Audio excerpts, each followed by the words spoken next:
Assalamualaikum warahmatullahi wabarakatuh. Waalaikumsalam warahmatullahi wabarakatuh.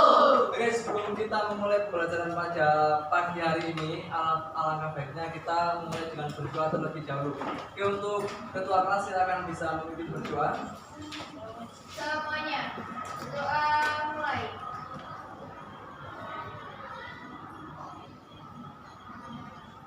Doa selesai. Oke, terima kasih untuk ketua kelas yang sudah memimpin berdoa pada pagi hari ini.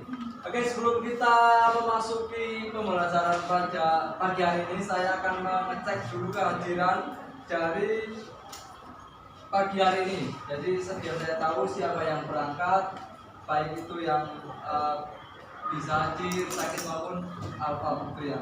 Oke, yang pertama ada Agnes Takia,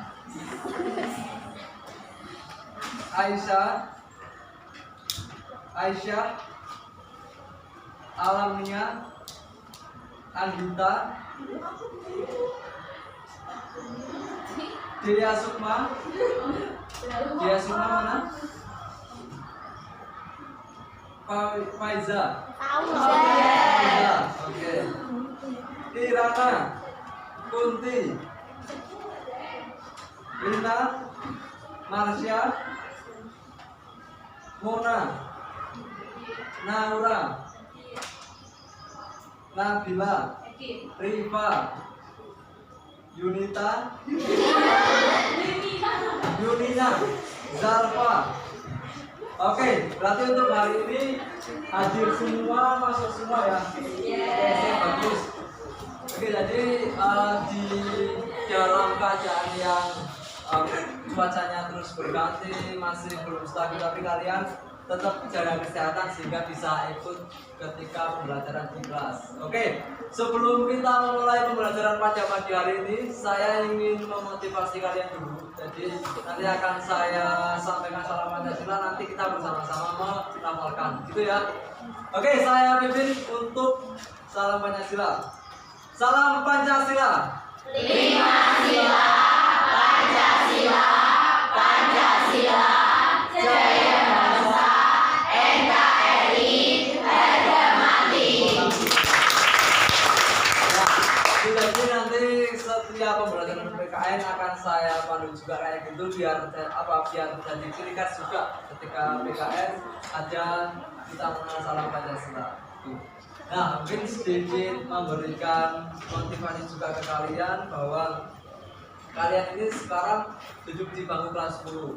Artinya apa? Masih akan ada beberapa jenjang yang akan kalian tapaki atau jejaki, yaitu kelas 11 dan 12.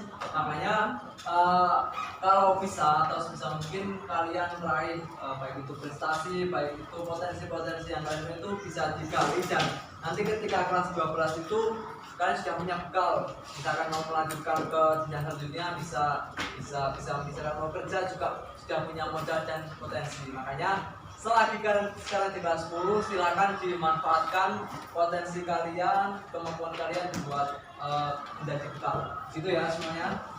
Oke, sip.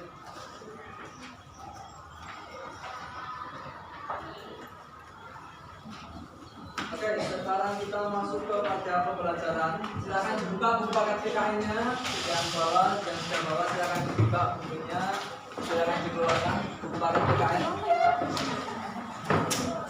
Ya, kemarin terakhir sama buku sampai mana juga?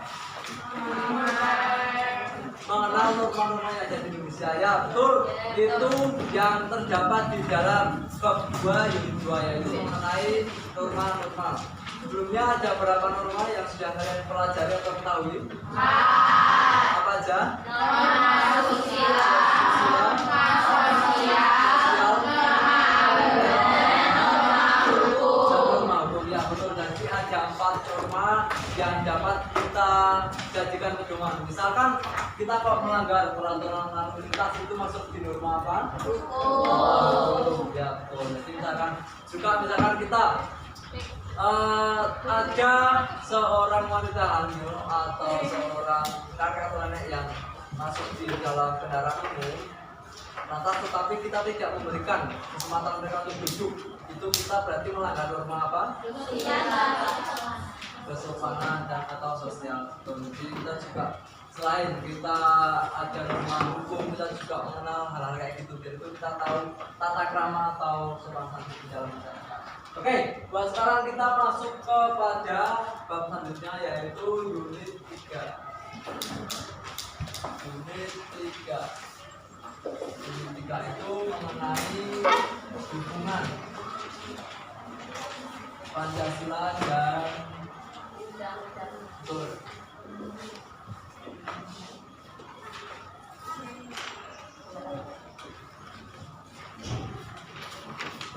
Pancasila dan undang-undang. Oke, akan saya tampilkan slide PPT.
Oke, sembari kita menunggu bab unit 3 ini, kita masuk kepada hubungan antara Pancasila dan Undang-Undang Dasar 1945.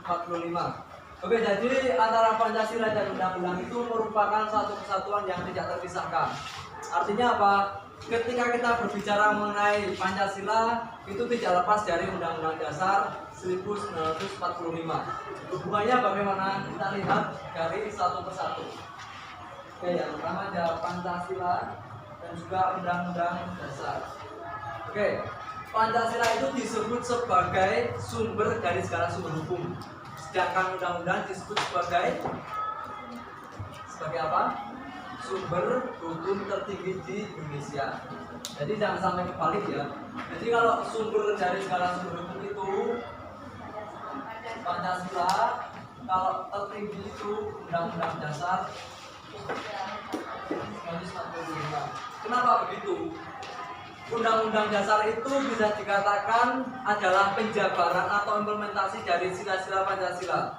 Artinya Undang-Undang Dasar itu urutannya paling tinggi. Itu ketika kalian belajar di unit 1 mengenai tata urutan perundang-undangan, itu yang tertinggi adalah Undang-Undang Dasar. Di bawahnya ada tap MPR, ada peraturan pemerintah, peraturan presiden, dan seterusnya. Nah, dari semua undang-undang itu harus merujuk hukum tertinggi adalah Undang-Undang Dasar. Makanya Undang-Undang Dasar disebut sebagai hukum tertinggi di Indonesia.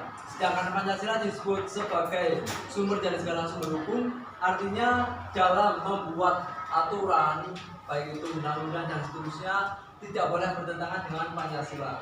Makanya Pancasila disebut sebagai sumber dari segala sumber hukum. Oke, sekarang gini, ada pertanyaan dari saya.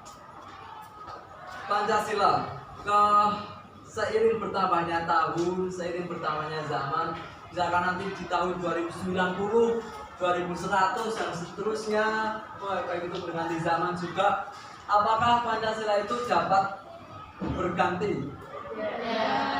Masa nggak bisa? Siapa tahu nanti kok manusia digantikan oleh robot. Siapa tahu kok nanti dinosaurus muncul lagi gitu, misalkan gitu. Apakah nggak bisa berganti? Mantap, beneran? Sifatnya tetap. Oke, salah satu coba kamu. Tadi yang jawab bisa siapa? Coba pengen tahu salah satu alasannya. Kamu, Mbak?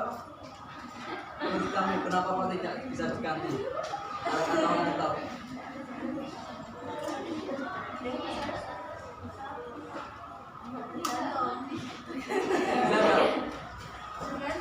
Tergantung karena gimana?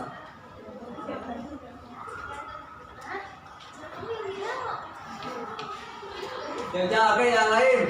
Coba kamu tadi jangan bisa gimana? Gak apa. Karena itu kan sifatnya kan itu nggak bisa. Lima golongan itu kan ada yang permanen. Ya. Yang kedua itu yang dulu itu Pak yang kelas 9 diajari. Ya. Itu kayak Pancasila itu termasuk yang nggak bisa diubah cuma satu-satunya. Ya, oke bagus. Satu lagi mungkin yang pengen tahu versi dari kalian, yuk ketua kelas. Pengen tanya ketua kelas, nggak bisa diganti karena apa? Ya. Ya. Oke, sip, bagus jawabannya semua. Jadi jawabannya betul. Sampai kapanpun bertambahnya tahun itu tidak akan pernah diganti. Karena apa? Ketika mengganti Pancasila dengan ideologi lain, seperti halnya merubah Indonesia dari nol lagi. Jadi cukup vital, cukup cukup berpengaruh sangat gitu loh. Karena ketika Pancasila seperti halnya mengubah negara Indonesia dari nol lagi. Kenapa kok gitu? Karena Pancasila merupakan dasar negara, sudah menjadi falsafah dan juga sudah diproklamasikan ketika dilawan kemerdekaan. Nah, tetapi ini menanggapi perkembangannya zaman, kok jadi Pancasilanya akan tetap, tetapi penerapannya yang menyesuaikan. Artinya apa? Pancasila itu bersifat terbuka dan fleksibel, dapat menyesuaikan dengan perkembangan zaman. Itu ya. Jadi nanti jangan sampai salah ketika ada orang nanya apakah dapat diganti atau tidak, bisa jangan sampai. Karena sampai kamu tidak akan bisa. Nanti kalau nggak percaya kalian tidak wis di tahun 2020 ganti apa enggak? Kalau kita masih hidup gitu ya. Ya, oke lanjut. Tadi mengenai Pancasila ini ada 3 juga, ideologi dan falsafah serta banyak keberagaman. Dan juga ini adalah pasal. Oke, seperti judul kita yang ada di sini, hubungan Pancasila dengan undang-undang. Jadi yang saya bilang, undang-undang itu merupakan penjabaran atau implementasi dari sila Pancasila. Nah, artinya di dalam undang-undang itu terkandung makna yang berkaitan dengan sila Pancasila. Misalkan ya, ini kita lihat di pasal 29 itu merupakan terjemahan dari sila pertama. Pasal 34 itu merupakan terjemahan atau mengandung sila kedua, yaitu mengenai kemanusiaan. Nah, setelah ini akan saya bentuk kelompok project Bachelor Learning. Jadi akan saya bentuk kelompok untuk nantinya bisa berdiskusi untuk memecahkan masalah. Itu ya, nanti dalam kelompok akan saya kasih kertas dan nanti saya akan berdiskusi. Oke, silakan bergabung dengan kelompoknya masing-masing. Boleh tempat bergabung. 6 orang. 6. Ini 6 dari 1, ini 6 dari 1, ini 2, 6, ini 2. Ini ini 6 orang sih, 6 orang. Kelompok 1, kelompok 2, ya. Ini kelompok 3, kelompok 4, 2 meja, 5, 6, harus 3 orang ya, 7, 8. Nah gitu ya, yuk langsung berkelompok aja.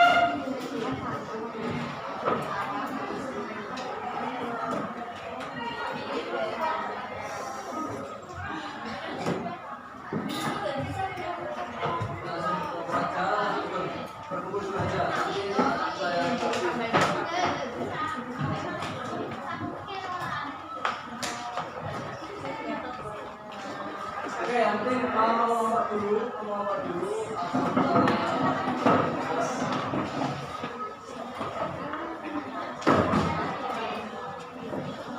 Oke, jalan melompat dulu sudah.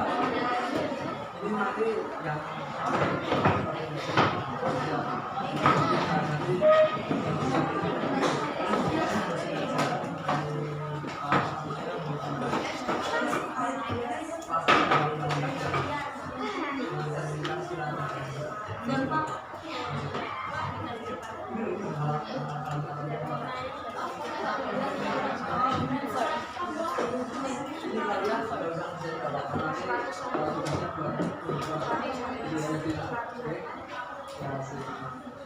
Ya,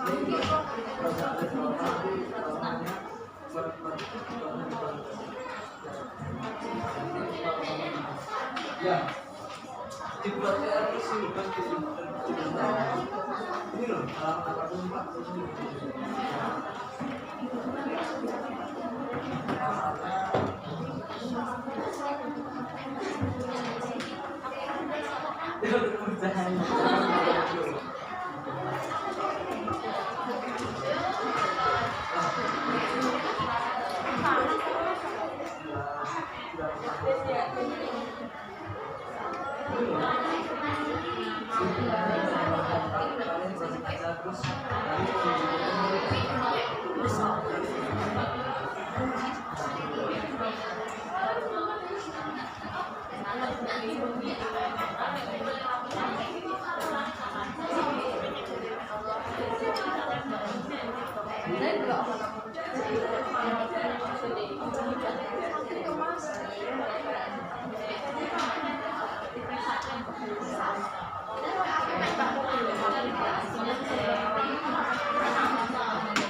Oke, ini kalian pegang sampai kalau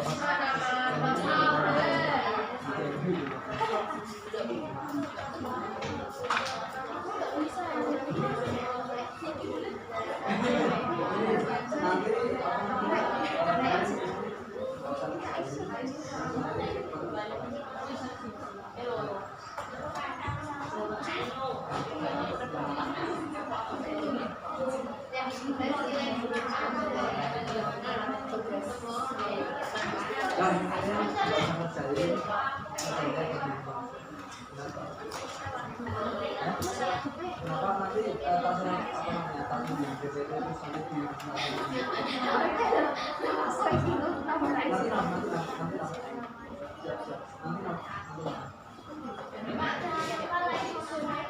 urus saya dulu ya. Ya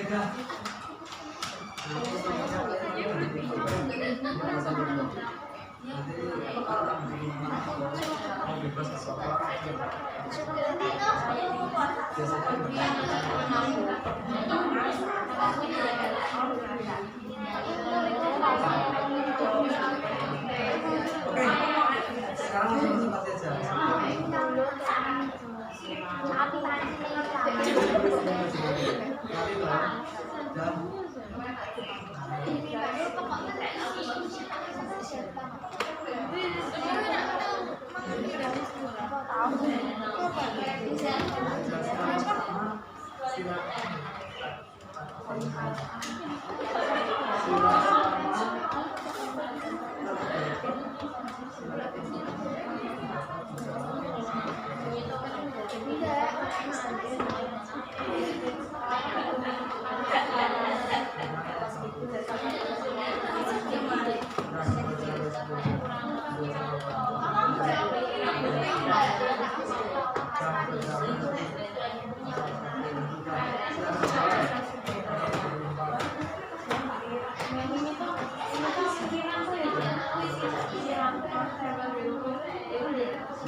Oke, silakan kita semua bisa memperhatikan teman kita semua ingin mempresentasikan, jadi silakan kita saksikan atau simak bersama-sama. Oke, bisa ke depan dulu pandangannya atau bagusnya.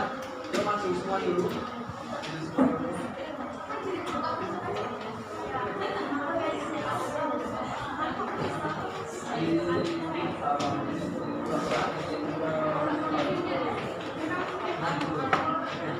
Assalamualaikum warahmatullahi wabarakatuh.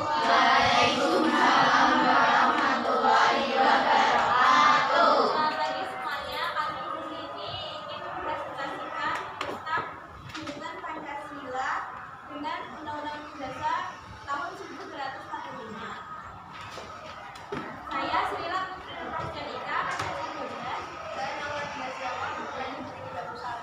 Saya Kefikiani nomor present 19. Saya Tia Sukmawati, nomor present 19. Saya Sujaya Zara present 10. Saya Jasmine Angela nomor present 20. Hubungan Pancasila dengan UUD NRI tahun 1945. Sila pertama terdapat di dalam pasal 29 ayat 1. Sila kedua terdapat di dalam pasal 34. Sila ketiga terdapat di dalam pasal 27 ayat 3. Sila keempat terdapat di dalam pasal 2 ayat 2. Dan terakhir sila kelima terdapat di dalam pasal 27 ayat 2. Sekian presentasi dari kelompok kami. Terima kasih. Mohon maaf jika ada salah kata. Wassalamualaikum warahmatullahi wabarakatuh.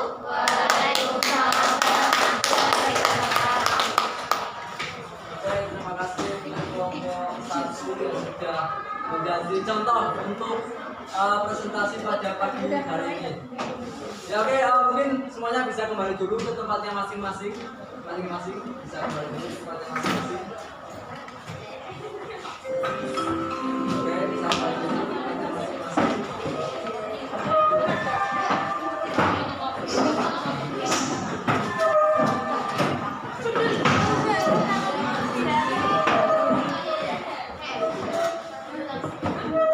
Oke, ya, di sini kita selesai perhatikan saya itu sudah.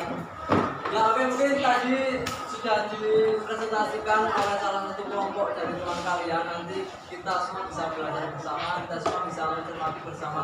Ya, mungkin untuk refleksi untuk pembelajaran pada pagi hari ini adalah kita mengenal bahwa adanya hubungan Pancasila dan Undang-Undang Dasar.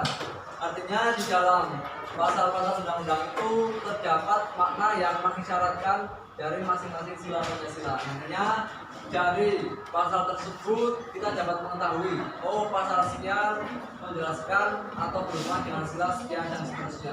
Oke, mungkin dari situ ada yang mau ditanyakan untuk pembahasan kita hari ini.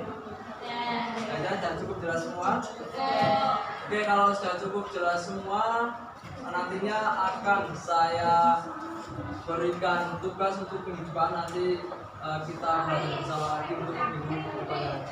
Oke, mungkin kalau tidak ada yang ditanyakan dari saya cukup sekian. Saya akhiri. Assalamualaikum warahmatullahi wabarakatuh. Waalaikumsalam warahmatullahi wabarakatuh.